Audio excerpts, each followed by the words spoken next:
E hoje isso acontece. Hoje um membro de uma facção, por exemplo, é pego e é como se ele fosse um preso comum ou um membro do governo federal e os governos estaduais entrarem, tomarem esses lugares, colocarem um quartel específico e aí você sair prendendo ou, se for o caso, passando fogo nos membros das facções. Isso é o nosso. A gente tem um projeto de 900 bilhões de reais. Você consegue em 10 anos não ter mais nenhuma favela. Só que o desafio, aí entra uma coisa que a gente estava conversando no começo e que você conhece mais do que eu. É sobre a disciplina da própria população. Maioridade penal. Eu sou a favor que não tenha maioridade penal. Cotas. Totalmente contra. Vamos colocar as pessoas certas, inspirando as pessoas certas, nos lugares certos, e vamos parar de olhar pra vagabundo e achar que vagabundo é um caminho. Não é, e nunca pode ser. Se a gente fizer só essa troca, tira o vagabundo e traz a pessoa que te inspira, rapidamente as coisas melhoram, porque a gente não é um lugar que nasceu pra ser. É isso. Vamos treinar a perna então? Bora. Ih, já o desafio lulístico. Perna hoje com Renan Santos, um dos presidenciáveis. E esse é o início da nossa série Os Presidenciáveis. Então todos os candidatos serão convidados para vir fazer um treino, uma entrevista e poder falar sobre suas propostas e ideias para que esse Brasil seja melhor a cada dia que nós estejamos aqui. Antes de liderar, é preciso estar preparado, porque grandes responsabilidades exigem grandes treinamentos. Treinando para governar. Então hoje aqui você vai fazer um beabá que a gente faz, é quando o cara começa ali realmente a treinar. Tá. Então são os exercícios mais básicos voltados para a perna e eu vou performar de acordo com o que você está me entregando. Vou ver sua garra, vou ver sua determinação, vou ver sua resiliência e também a sua resistência ao lactato.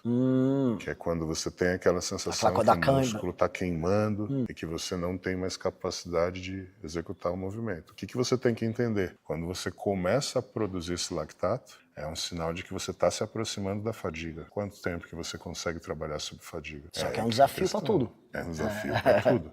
Então é um desafio físico, é um desafio mental. Eu quero ver como é que você se comporta quando a gente fala de treinamento para um presidenciável. Bora. Por favor, senta aqui na cadeira. Vai treinar também, Romano? Vai ficar só... Vai treinar, né, doutor? Aproveitar, treina junto. Advogado é bom sempre estar treinado, né, cara? Não sabe as confusões que eu vi na Sim. campanha. Ele não treina, ele não costuma treinar perna, né? Que você tá aqui, tá? Vamos lá, tá certo aqui? Deixa assim do jeito que tá. Vem. Peito sempre posturado. Tenta ficar mais alto. Tá. Cola o quadril no banco. Agora você não vai chutar, você vai carregar o peso. Tá. Até minha mão. Carrega. 3. Pô, fazia tudo errado. Eu dava um chute mesmo, né? Você tem que dar um chute quando você tá usando o máximo da sua capacidade. Aqui eu não quero o máximo. 1, 2, 3. De novo. 1, 2, 3. Não parado. Cadência. Sai devagar de lá de baixo, sem explosão. Assim, guerreiro, é outra parada. Sente o músculo. Mais. 2. 1. Trabalho mental, consciência. Inspira e expira. Toda vez que você for subir, peito cheio. Quando você vai descer, desce soltando o ar. Realmente quando eu fazia, o lance da explosão, você dá o chute, né? Mas isso não, você realmente não faz o exercício, o movimento completo? Não. É uma estratégia de treinamento quando você está usando grande capacidade de força. Aí sim você tem que fazer um movimento mais explosivo até para poder gerar força suficiente para vencer a gravidade. Né? Nesse caso, eu estou buscando um aquecimento motor. Então a ideia é realmente trazer um nível de contração maior, lubrificar suas articulações, para que você esteja preparado para fazer as séries mais pesadas na sequência. Vamos lá, volta lá Estava pra no quê? 33, agora põe 40. Só um tijolinho a mais. Aqui tá bom. Vamos lá, cadenciado, 12 movimentos. Vamos lá. Pode ser um pouquinho mais rápido, não tão lento. Aí você já está muito devagar. Um pouquinho mais, pode. um pouquinho mais. Assim. Aí melhorou. Agora sim. Peito aberto. 5. 6. 10. Mais 10? duas. Ah, Mais duas. 11. Mais uma. 12. Perfeito. Vamos falar de proposta, Renan? De qual área que você gostaria de ouvir? Primeiro, que está muito difícil para nós, nós temos duas áreas muito ruins no Brasil. Mas eu acho que hoje a principal é a segurança. Sim. O que você tem de proposta para nós brasileiros na área de segurança? É muita coisa. E essa foi a área que eu acabei ficando mais conhecido no início da pré-campanha. Porque era, em resumo, um tema que a gente nunca abordou como país, como os outros deveriam, como os outros abordam, e a gente nunca deu atenção para a ideia de que o Estado não consegue resolver um inimigo interno que existe, que são as facções, e que na prática a gente... Caralho, 47, estamos... Você estava em 33, fomos pro 40, agora é 47. A gente progride. Carga. 12? 12, se possível. Vamos tentar, vai. Se não for possível, 10. Então vamos que vamos. Não acelera, tá igual. Todos iguais. 7. Bem, 1, mais 1, calma. 2. Ótimo. Aí a gente já começou a chegar no padrão que eu queria. Entendeu? Agora continua. Quando a gente fala desse lance de segurança pública, o que você tem a dizer? Então, o Brasil nunca enfrentou as facções de verdade. Então a ideia, no início a gente falou, vamos trazer para cá, foi uma coisa que eu conversei muito com o Aldo, a ideia do direito penal do inimigo. Então ter um direito especial para quem está numa condição especial. Então um membro de uma facção, por exemplo, ele perde a presunção de inocência. Que é assim, se você aborda alguém na rua, ou a pessoa tem um processo normal, por exemplo, a pessoa bateu um carro, está sendo, sei lá... Bebeu. Tem uma investigação, ela tem a presunção de inocência. Sim. Se uma pessoa, ao longo de uma investigação, é descoberta que ela é membro da facção, quando ela é abordada, ela crime inafiançável, ela não tem progressão de pena, o Estado é muito mais veloz na hora de pegar ela, ela não dispõe de certas prerrogativas básicas que um bandido comum, que não é membro de uma facção, tem. Isso permite que o Estado seja muito mais eficaz na destruição da facção criminosa.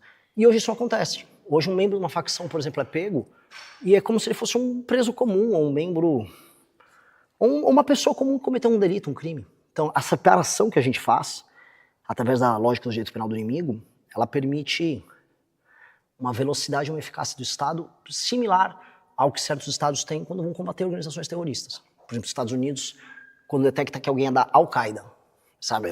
Sim, claro.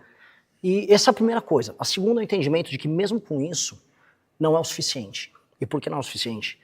Porque as facções, elas já tomaram... Vou botar aqui em percentual, vamos botar... Tem 40 milhões de pessoas que vivem 25% geralmente. Sob o jugo do crime organizado. Sim. Ou seja, as pessoas têm que alterar a dinâmica de vida delas, tipo, o jeito que ela sai de casa, a regra, se ela pode usar um Uber ou não. Agora mesmo na Rocinha, no Rio de Janeiro, o Comando Vermelho passou uma ordem, se você pedir qualquer aplicativo, Uber ou Uber Moto que tem, você toma tiro. Aí deram uma surra de paulada no morador numa favela lá no Rio agora, porque ele não obedeceu isso. Ele acabou pegando um Uber, ele achou que o Uber ele já estava fora da área do Comando Vermelho. Aí o Comando Vermelho, não, aqui não pode. Deram uma surra de pau no cara. Eles têm um próprio sistema também agora de aplicativo? Tem. E eles estão, assim como quase todos os outros sistemas de internet, gás, essas coisas, eles já mudam, que é onde está o faturamento milionário deles.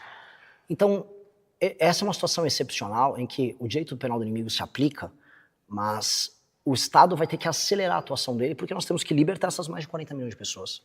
E aí entra a ideia, e assim, os outros candidatos, sem querer ser crítico, mas já sendo, eles estão imitando essas coisas. Eu fui o primeiro a trazer a ideia do direito penal do inimigo para o debate público no Brasil. E aí agora os outros estão falando, beleza, ótimo, que todos falem. Agora, a da guerra contra o crime especificamente eu não vi ainda. Que é colocar em estado de defesa, que é um status especial que existe dentro da Constituição, favelas e cidades que estão sob o comando do crime. E aí, com o auxílio das polícias e das Forças Armadas, o governo federal e os governos estaduais entrarem, tomarem esses lugares, colocarem um quartel específico, e aí você sair prendendo, ou, se for o caso, passando fogo nos membros das facções. E ali você liberta essas pessoas. Com uma legislação, aí sim entra o direito penal do inimigo já válido, montar uma nova facção passa a ser muito penoso, passa a ser muito difícil. E é uma guerra que duraria no mínimo 2 anos. Buqueilizar o Brasil. É isso. É fazer o que ele fez, e entendendo que o Brasil é diferente. Por exemplo, você vai pegar o PCC. O PCC ele opera no Porto de Santos, opera na Baixada Santista, opera lá para Mato Grosso do Sul com a entrada da droga. Ali você vai ter que usar aeronáutica para pegar os aviões que entram com a droga pela Mato Grosso do Sul. Você vai ter que tomar a Baixada Santista inteira. Você vai ter que fazer uma intervenção no Porto de Santos. Então, com o PCC é uma estratégia. Comando Vermelho é recuperação de território. Toma as cidades deles, é igual jogar War. Então, o governo federal vai ter que fazer uma super estratégia articulada. E esse é o mérito principal do nosso plano. A gente articularia com os governadores e o governador que não quiser ajudar, a gente faz uma intervenção no estado dele. Vou dar um exemplo. Bahia e Ceará, os governadores não... Acho que eles não cooperam na luta contra o crime. Na verdade, minha experiência nesses dois estados, o que mais me parece é que eles cooperam com as facções. E aí eu tenho que ser cuidadoso, que eu já fui condenado por falar desses governadores, mas eles... sendo cuidadoso, assim, para não tomar processo. Eles meio que utilizam as forças policiais para fazer outras coisas que não vão bater o crime, vamos colocar assim. Teve uma cidade que eu visitei, essa até vale vocês fazerem um IRL, porque parece videogame, parece que está naquele Red Dead Redemption. Esse mesmo. Muito bom esse jogo. E é uma cidade fantasma, parece uma cidade de Velho Oeste, uma cidade antiga, lá no Ceará. Pedi até pra achar o nome da cidade certinho, eu sempre esqueço o nome dela, aquele vilarejo que a gente foi. Morada Nova. Qual? Morada Nova. Morada Nova? Fantasma? A cidade fantasma. Morada Nova. Morada Nova. Ela é um distrito de uma outra cidade. Você chega lá, por que parece um filme de terror? Todas as luzes estão ligadas na cidade. Tudo. A quadra da cidade está ligada, tá tudo ligado. Você fala, então tá acontecendo uma coisa, não tem uma pessoa. O Comando Vermelho tomou a cidade, e aí o que o governador fez, que essa foi a parte que mais me revoltou, o governador usou a polícia para escoltar as pessoas para fora.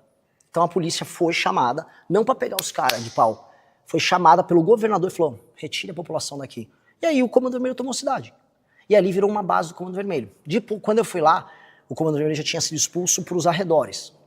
E a cidade estava só vazia. E aí você andava na cidade, tipo, 11 da noite, meia-noite, um jumento andando sozinho na rua, porco andando na rua, os cachorros das pessoas que ficaram abandonados andando. Cena de filme, assim, ou de videogame, sabe? Animais vagando ali. Animais vagando, um único morador, que era um bêbado, tomando uma cachaça sozinho à noite na rua. Então, isso realmente acontece. Essas coisas não... Elas estão muito mais presentes no dia a dia do que a gente imagina. Sim. O Nordeste, Nós então... tivemos essa noção quando nós subimos para lá, impressionante. Não é? A região Norte e Nordeste... O quanto é largado. O quanto é largado. E os governadores daquela região, eu até tenho uma polêmica comigo que eu falei, os políticos do Nordeste não prestam. Os governadores da região realmente não fazem nada para evitar. Absolutamente nada. O Comando Vermelho toma uma cidade inteira e o governador tá nem ligando. Então, nesses lugares, se o governador não quiser, a gente vai fazer. Então, essa é uma dinâmica de combate ao crime organizado que vai ter um resultado em todo o resto. Porque o ladrão de celular, vamos dizer que o cara roubou o teu celular, ele vai ter que entregar esse celular para alguém, que é o receptador. O receptador já é da facção. E o ladrão de celular, se for pego pela polícia, vai ter que contar com a facção. Então, você não tem mais um ladrão de celular que não seja um faccionado. Então você destruiu o aparato da facção, você faz com que o roubo dessas coisas se torne menor. Roubo de carro também. Então você vai diminuir muito o crime em geral